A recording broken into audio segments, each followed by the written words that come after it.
Welcome to Inside of the Pleasure Studio podcast, where we strip down truths and bear it all as we get real about all things sex, intimacy, and relationships with oneself, another, and the world around us, celebrating the joy of being fully alive and exploring what it means to live a life rich with passion. Every episode, we confront the conventional and break open the cages of censorship as we explore the untamed and often unspoken aspects of intimacy, cutting through the bullshit as we challenge sexual norms and provide you with the unvarnished truth about what it takes to have a fulfilling sex life. So if you're ready to dive into honest and very often provocative conversations that empower and enlighten, you've come to the right place. I am Melissa Louise, your wild host, bringing to you fearless honesty on this unapologetic journey as we talk about sex, love, and life in ways that are smart, fearless, and fun. Because, lover, this is not just about pleasure. It is a fucking revolution. The truth is, women want sex so much more than men do. When a woman is receiving the touch and the sexuality that she fucking loves, all she wants is more and more and more. It is not because she has a lower libido than you that she does not initiate sex. Hi, I'm Melissa Louise. I am your absolute pleasure advocate, erotic blueprint certified sex, intimacy, and relationship coach. And I'm here today to tell you some of the reasons why your woman is not coming towards you to initiate sex, or also why she's just not even replying to your messages and has kind of flagged you off. So, women and men are completely opposite in many different arenas. We know this. We can go on and on about it and be annoyed by it, but the truth is we are completely opposite to you. Now, men go towards sex to feel connected. Women need to feel connected to be able to open to sex, because our map of arousal starts up here in the brain. Once we're ignited up here, once this is open, then our heart's open and then our pussy can open. Whereas for men, your map of arousal is exactly the opposite.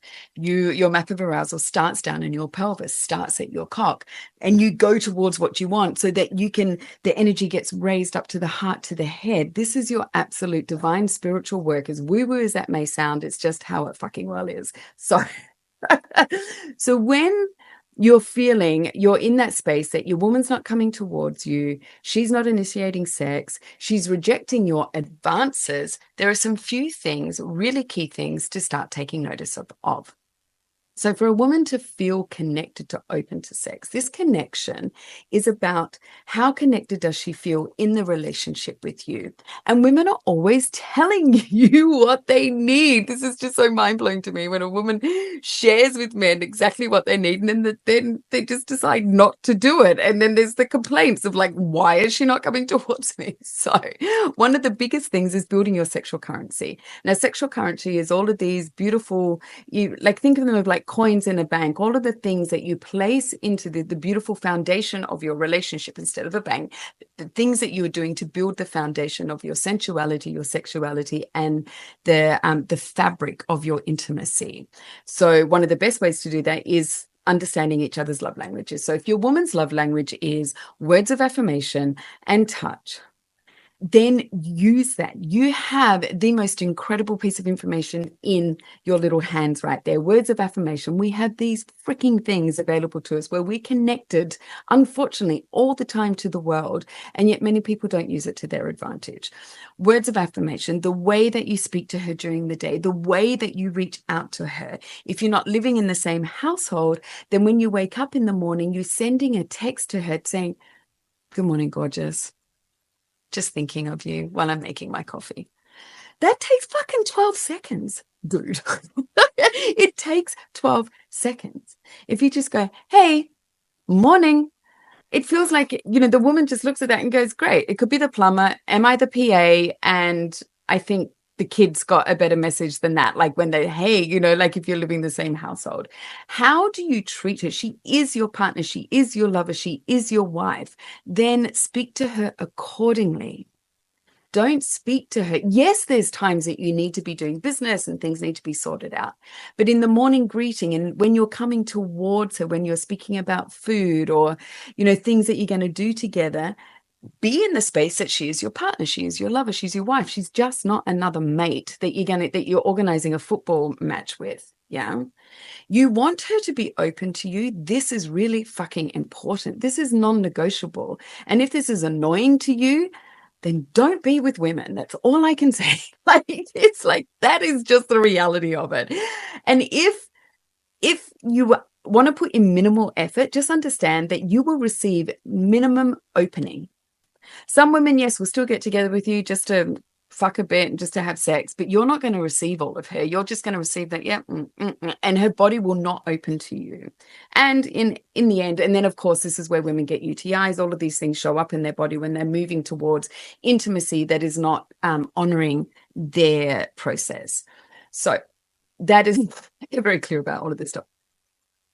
Your sexual currency. So when a woman feels, this is how she feels connected. She feels connected when she's thought of, when she's considered. You go to pick her up and she hops in the car. It's like, wow, you look really beautiful. She's not going to give a fuck where you take her to dinner if that's how she's greeted. Like, seriously, unless you take her to a place like she doesn't eat gluten, doesn't eat dairy, and you take her to a place. The thing is, she's not going to be annoyed. You rock up to the pizza place and she's like, babe, I don't have you forgotten? I don't eat gluten. And you're like, oh yeah. As opposed to like, fuck man, I have told you so many times I don't eat gluten. Like, why you're not taking notice? There's a very big difference in the way that she gets to communicate the next step when she feels considered, when she feels taken notice of. It's like even at the end of the day, like you haven't spoken to, each other for a couple of days. When you reach out to her in the way that that allows her to understand that you have been thinking of her, that you've noticed. Even just bring up a memory. It's like, you know what, babe? I was just thinking about, our date on Saturday night and how freaking gorgeous you just looked sitting across the table from me. I loved watching you share your stories with me. It's a turn on for me. Seriously, this takes less than a minute. But what you're doing is you are creating the foundation that has her open to you. So when you are placing in these parts that are nurturing the soil of your lovership, nurturing the soil of your relationship, then she will grow. She will come towards you. It's like the place. She will grow up and come towards you. If this space is empty, if this space is just really like rough edges, ice, boring as batshit, it could be, the messages that you're exchanging could just be to anyone. She's not open to you. And also that's where the nagging comes from. Pick her up, hi, little kiss. She, the thing is, if you're going to pick up a woman, she spent an hour getting ready and then she just goes, hi. These are the things that chip away at the nourishment of wanting to be open to a partner. Yes, women have their own work. I'm not placing all the blame on here to men. I am sharing with you what works for women. And not every woman's love language is words of affirmation and touch. When you are going into a restaurant, have your hand on the back of her back. If you are moving anywhere, like hold her, move her, play with her hair, touch, find out all of the ways that she loves to be touched and do them. Don't ask that question and not do them, or ask that question and just do one. Yeah, that means you're not nourishing the sexual currency. You're having the currency in deficit.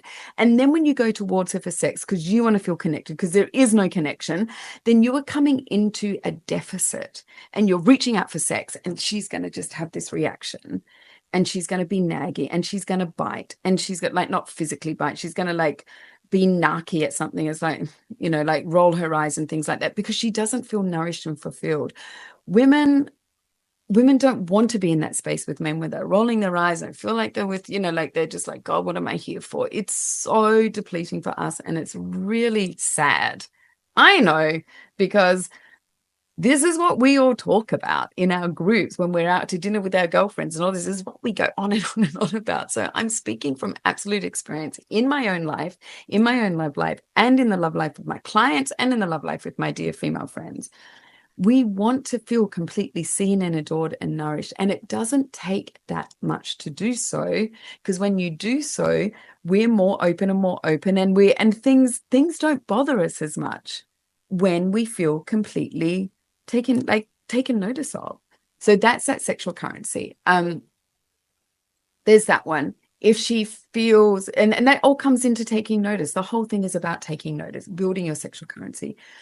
When she feels considered, this is where she gets more playful. And this is when, if you go to her because you want to feel connected and she's not quite ready, she's more open to go, oh, babe, fuck yeah. Okay. But can I get a massage first? Or hang on a minute. I'm just feeling really stressed, but I do want to make love to you. Then you're like, I'll run you a bath so that she can come down. Or what do you need? Cook you some food. I'll make you some tea. I'll brew a glass. Like, you've got the next step. You've got the opening. But if she doesn't feel nourished and doesn't feel considered, and a love language hasn't been spoken to during the time apart or during the days, then that is not available, because she's way down here in deficit and she's like, great, I've got so much going on. I've been annulled. I don't even feel special. And now you just want sex. That's how it comes across. Even though you as a man, it's like there has been no connection. So you need the sex. You need this deep intimacy to feel connected to your woman again. I get it. Yet if you're going to be with a woman, if you are a heterosexual man and you're choosing a woman as your partner, you need to understand this. This is not negotiable. This is not like, oh my God, women are great. If it fucking pisses you off, start being with men, because men are a completely different map of arousal, completely different energetic system. End of story. That's how I view it. So another part is coming in and wanting to have intimacy and sex, and you come, like, let's say you're with your partner, like you live in the same household, even if you come over to your lover's house and you see that there's so much chaos, and you see that she's in chaos, don't just offer sex or say, babe, what can I do for you? What can I take care of for you? Do that, and then maybe run her a bath and put her in the bath while you do the dishes. Like, her system is so overloaded. Our systems operate very differently to yours. We don't have the same hormonal system as you. We do not have the same neural pathways when it comes to how our hormones work. Our testosterone is depleted really quickly compared to yours. So you coming in, seeing a problem, take it. This is how you solve problems. Do the dishes, run the bath for her. Do the dishes, put her on the couch if she doesn't have a bath, put her on the couch, put an eye mask on her, put her feet in a bowl of warm water with some salts whilst you take care of stuff. Because if she's completely overrun and overloaded and completely wiped out, her cortisol needs to drop before she can even consider a conversation with you or an invitation from you to have sensuality, intimacy, or sex. Her system cannot consider it. So take notice of what's going out. Do the fucking dishes. Take care of the kids. Get the kids organized. Do some stuff. Like, just don't, because then what happens is your advancement of sex, your advancements of intimacy is now just another thing on her list. And it's not going to be placed on the list because all of this stuff is screaming at her. So there's the two major reasons. I think, did I start off with three and I've lost the third one, or I've actually included it in there? But it comes down to presence, being taken notice of, being taken notice the environment, and also like taking care of business. And does she feel considered and taken care of and noticed during the day, even though you're not together? Have a look through the messages that you've sent your lover and see, are they all just kind of PA, plumber-like, worker man-like? Or are they actually to the woman that you adore, that you're in space with at the moment? This is not just for husband and wife. This is not just for long-term partnership. This is for lovership. This is for even just if you're engaging with someone for a week and you want to see them again. Like, what is your invitation to her? That is my 73 cents worth. This is a hell of a lot more than 10 cents worth. I hope this is really helpful. Let me know in the comments below. And you're welcome. Here is to your greatness in lovership. You have been inside of the Pleasure Studio, where all things intimate are up for discussion. Thanks for getting real with me today, and I hope you enjoyed this episode. If this conversation sparks something within you, do not hesitate to share it by emailing me via the link below. If you're not already, you can follow my good tush on the social media handles also below, and make sure to hit subscribe. Tune in next time for more truths about pleasure and passion. Until then, stay bold, courageous, and truthful as you explore your pleasure your way.